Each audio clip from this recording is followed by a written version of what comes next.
हम मीनू झा प्रणाम करै छी समस्त मिथिलावासीके। अपन माताजीके संग एकटा उपनयनक बाबाक गीत लऽ कऽ उपस्थित छी। धन्यवाद। जय मिथिला, जय मैथिली। कोने बाबा के बरुआ बे माता भेला ओ जे राते नागारा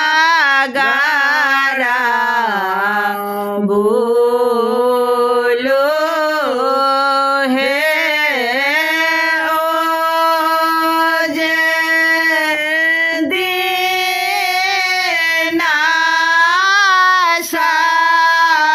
सहारा बोलो हे बड़का बाबा के बरुआ बे माता भेला ओ जे राते नागारा बोलो हे ओ जे नैना सहारा बोलो हे सोना के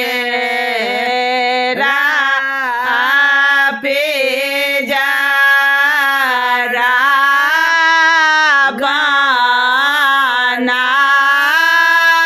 बनाए बा ओ जे रे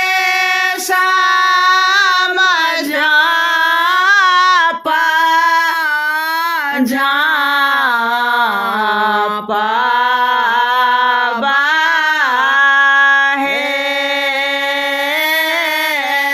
ताही झापा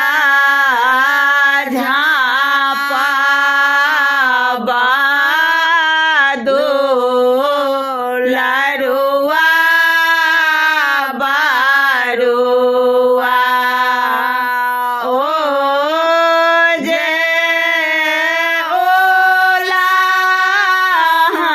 ओलाहाना छोटे जा